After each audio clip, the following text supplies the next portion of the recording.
Código Civil. Livro 2º. Do Direito de Empresa. Título 2º. Da Sociedade. Capítulo 9.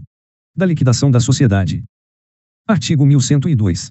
Dissolvida a sociedade e nomeado o liquidante na forma do disposto neste livro, procede-se à sua liquidação, de conformidade com os preceitos deste capítulo, ressalvado o disposto no ato constitutivo ou no instrumento da dissolução. Parágrafo único. O liquidante, que não seja administrador da sociedade, investir-se-á nas funções, averbada a sua nomeação no registro próprio. Artigo 1103. Constituem deveres do liquidante: averbar e publicar a ata, sentença ou instrumento de dissolução da sociedade. Arrecadar os bens, livros e documentos da sociedade, onde quer que estejam. Proceder, nos 15 dias seguintes ao da sua investidura e com a assistência, sempre que possível, dos administradores, à elaboração do inventário e do balanço geral do ativo e do passivo. Ultimar os negócios da sociedade, realizar o ativo, pagar o passivo e partilhar o remanescente entre os sócios ou acionistas. Exigir dos cotistas, quando insuficiente o ativo à solução do passivo, a integralização de suas cotas e, se for o caso, as quantias necessárias, nos limites da responsabilidade de cada um e proporcionalmente à respectiva participação nas perdas, repartindo-se, entre os sócios solventes e na mesma proporção, o devido pelo insolvente. Convocar a Assembleia dos Cotistas, cada 6 meses, para apresentar relatório e balanço do estado da liquidação, prestando conta dos atos praticados durante o semestre, ou sempre que necessário. Confessar a falência da sociedade e pedir concordata, de acordo com as formalidades prescritas para o tipo de sociedade liquidanda. Fim da liquidação, apresentar aos sócios o relatório da liquidação e as suas contas finais. Averbar a ata da reunião ou da assembleia, ou o instrumento firmado pelos sócios, que considerar encerrada a liquidação. Parágrafo único. Em todos os atos, documentos ou publicações, o liquidante empregará a firma ou denominação social sempre seguida da cláusula em liquidação e de sua assinatura individual, com a declaração de sua qualidade.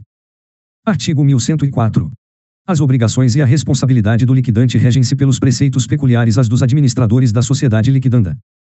Artigo 1105. Compete ao liquidante representar a sociedade e praticar todos os atos necessários à sua liquidação, inclusive alienar bens móveis ou imóveis, transigir, receber e dar quitação. Parágrafo único. Sem estar expressamente autorizado pelo contrato social, ou pelo voto da maioria dos sócios, não pode o liquidante gravar de ônus reais os móveis e imóveis, contrair empréstimos, salvo quando indispensáveis ao pagamento de obrigações inadiáveis, nem prosseguir, embora para facilitar a liquidação, na atividade social. Artigo 1106. Respeitados os direitos dos credores preferenciais, pagará o liquidante as dívidas sociais proporcionalmente, sem distinção entre vencidas e vincendas, mas, em relação a estas, com desconto. Parágrafo único. Se o ativo for superior ao passivo, pode o liquidante, sob sua responsabilidade pessoal, pagar integralmente as dívidas vencidas. Artigo 1107. Os sócios podem resolver, por maioria de votos, antes de ultimada a liquidação, mas depois de pagos os credores, que o liquidante faça rateios por antecipação da partilha, à medida em que se apurem os haveres sociais. Artigo 1108. Pago o passivo e partilhado o remanescente, convocará o liquidante à Assembleia dos Sócios para a prestação final de contas. Artigo 1109.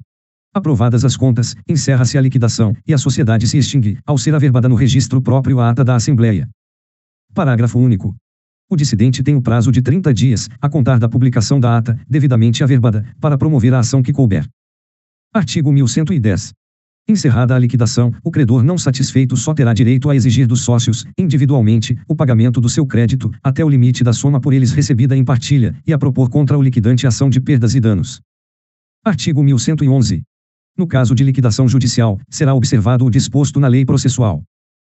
Artigo 1112. No curso de liquidação judicial, o juiz convocará, se necessário, reunião ou assembleia para deliberar sobre os interesses da liquidação, e as presidirá, resolvendo sumariamente as questões suscitadas. Parágrafo único. As atas das assembleias serão, em cópia autêntica, apensadas ao processo judicial. Capítulo X. Da transformação, da incorporação, da fusão e da cisão das sociedades. Artigo 1113.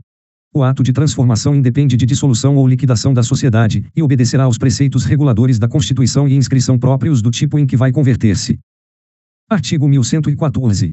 A transformação depende do consentimento de todos os sócios, salvo se prevista no ato constitutivo, caso em que o dissidente poderá retirar-se da sociedade, aplicando-se, no silêncio do estatuto ou do contrato social, o disposto no artigo 1031.